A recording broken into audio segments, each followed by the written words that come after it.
സംസ്ഥാന സർക്കാരിന്റെ വേഗ റെയിൽ പദ്ധതിയായ റീജിയണൽ റാപ്പിഡ് ട്രാൻസിറ്റ് സിസ്റ്റം പ്രായോഗികമല്ല എന്ന് മെട്രോമാൻ ഇ ശ്രീധരൻ.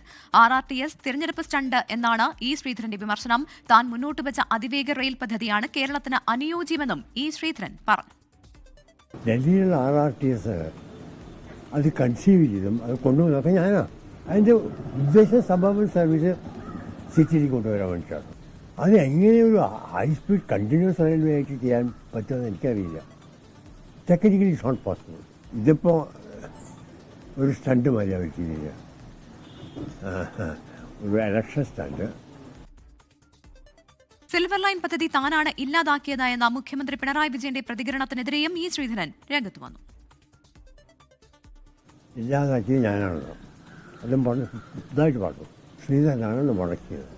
എന്നിട്ട് അദ്ദേഹത്തിൻ്റെ അതിവേഗ റെയിൽ കൊണ്ടുപോകാൻ വേണ്ടി ചെയ്ത പനിയമായ ഒരു ദുരുദ്ദേശത്തെ കൊണ്ട് പലത് പറഞ്ഞു. അത് ശരിയല്ല.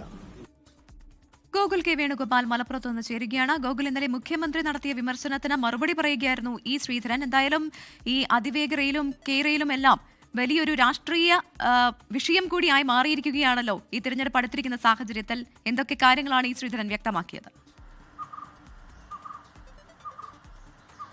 തീർച്ചയായും പ്രവിത, പ്രത്യേകിച്ചൊരു നിയമസഭാ തെരഞ്ഞെടുപ്പ് അടുത്തിരിക്കുന്ന കാലഘട്ടത്തിലാണ് ഇത്തരത്തിലുള്ള വിഷയങ്ങൾ വീണ്ടും ചർച്ചയാകുന്നത് എന്നുള്ളതാണ് പ്രധാനപ്പെട്ട കാര്യം. അതിവേഗ റെയിൽ പദ്ധതിയുമായി ബന്ധപ്പെട്ട ഒരു DPR അവതരിപ്പിക്കാൻ വേണ്ടി കേന്ദ്ര റെയിൽവേ മന്ത്രാലയം തന്നോട് പറഞ്ഞിട്ടുണ്ട് എന്ന പരാമർശങ്ങൾ ഉൾക്കൊള്ളിച്ചുകൊണ്ട് ഒരു വാർത്താ സമ്മേളനം ഇ ശ്രീധരൻ നടത്തിയതിന് പിന്നാലെയാണ് RRT സംവിധാനമാണ് കേരളത്തിൽ പ്രായോഗികമെന്നും മന്ത്രിസഭ അതിന് തത്വത്തിൽ അംഗീകാരം നൽകുകയുമൊക്കെ ചെയ്തിട്ടുള്ളത്. അതിന്റെ ചുവട് പിടിച്ച് ഈ ശ്രീധരനുമായി ബന്ധപ്പെട്ട് മുഖ്യമന്ത്രി പിണറായി വിജയൻ കഴിഞ്ഞ കേരള സഭയിൽ നടത്തിയിട്ടുള്ള ഒരു പരാമർശങ്ങളൊക്കെ വിവാദത്തിന് കാരണമായിരുന്നു.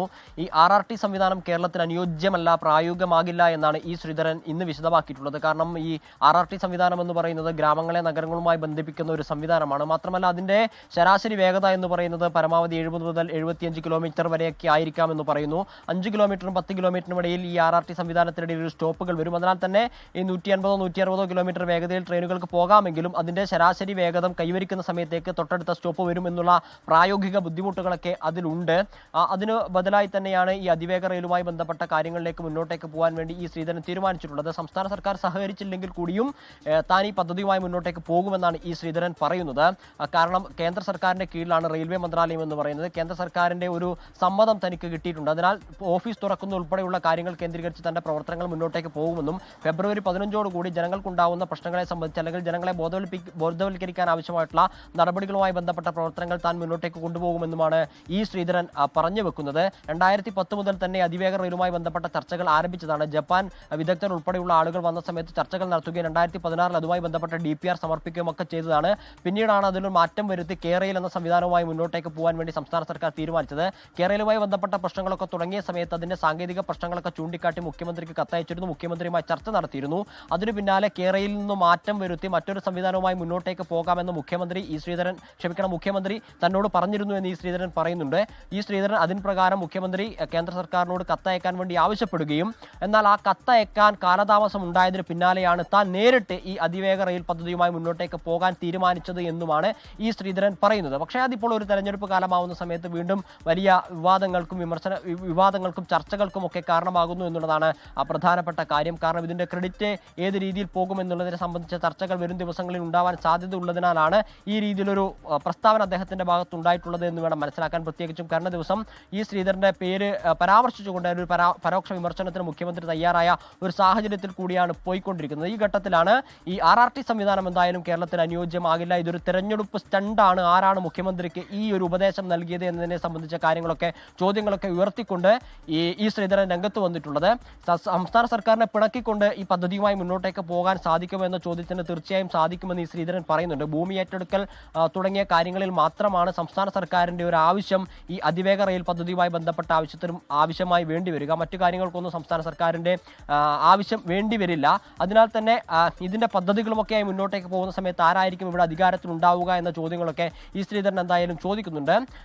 ഈ അതിവേഗ റെയിൽ പാതയുമായി ബന്ധപ്പെട്ട ചർച്ചകൾ മുന്നോട്ടേക്ക് പോകുന്ന സമയത്ത് തന്നെ സംസ്ഥാന സർക്കാരും ഈ ശ്രീധരൻ രണ്ടു പാതയിൽ കൂടിയാണ് സഞ്ചരിക്കുന്നത് എന്നുള്ളത് പ്രധാനപ്പെട്ട കാര്യമാണ്. പക്ഷേ കേന്ദ്ര സർക്കാർ ഏത് പദ്ധതിക്കായിരിക്കും പച്ചക്കൊടി വീശുക എന്നുള്ളത് പ്രധാനപ്പെട്ട ഒരു കാര്യമാണ്. ഈ ശ്രീധരൻ പറയുന്നു തനിക്ക് കേന്ദ്രത്തിന്റെ സമ്മതം കിട്ടിയിട്ടുണ്ട്, ഇതുമായി ബന്ധപ്പെട്ട പ്രവർത്തനങ്ങളുമായി മുന്നോട്ടേക്ക് യാത്രയിലേക്ക് പോകാൻ സമ്മതം കിട്ടിയിട്ടുണ്ട് എന്ന് പറയുന്നു. അതേസമയം തന്നെ മന്ത്രിസഭാ യോഗം ചേർന്ന് RRT സംവിധാനത്തിന് തത്വത്തിൽ അംഗീകാരം നൽകുകയും കേന്ദ്ര സർക്കാരിന് ഈ റിപ്പോർട്ട് സമർപ്പിക്കാൻ വേണ്ടി ഒരു തീരുമാനമെടുത്തിരിക്കുകയും ഒക്കെ ചെയ്തിരിക്കുന്ന ഒരു ഘട്ടത്തിൽ കൂടിയാണ് പോയിക്കൊണ്ടിരിക്കുന്നത്. പക്ഷേ അതിവേഗ റെയിൽ എന്ന് പറയുന്ന അതിന്റെ ഗുണത്തിലേക്ക് ഈ RRT സംവിധാനം വരികയാണെങ്കിൽ ആ രീതിയിൽ ഉപയോഗപ്പെടില്ല എന്നൊരു കാര്യമാണ് ഈ ശ്രീധരൻ പറഞ്ഞു വെക്കുന്നത്. എന്തായാലും ഈ വിഷയത്തിന്റെ പേരിൽ സംസ്ഥാന സർക്കാരും ഈ ശ്രീധരനും തമ്മിലുള്ള നേരിട്ടുള്ള ഒരു ഏറ്റുമുട്ടലിനോ അല്ലെങ്കിൽ വാഗ്വാദത്തിനോ ഒക്കെ ഒരു കാരണമാകുന്ന ഒരു സാഹചര്യത്തിൽ കൂടിയാണ് പോയിക്കൊണ്ടിരിക്കുന്നത്. പ്രവിധ, ശരി. ഗോകുൽ കെ വേണുഗോപാലാണ് വിവരങ്ങൾ നൽകിയത്. ലോകത്തെവിടെയായാലും ഏത് സമയത്തും 24 വാർത്തകളും ഓഗ്മെന്റഡ് റിയാലിറ്റി പാക്കേജുകളും എക്സ്പ്ലെയിനറുകളും വിശദമായി കാണാൻ ഞങ്ങളുടെ യൂട്യൂബ് ചാനൽ നിങ്ങൾക്ക് സബ്സ്ക്രൈബ് ചെയ്യാം.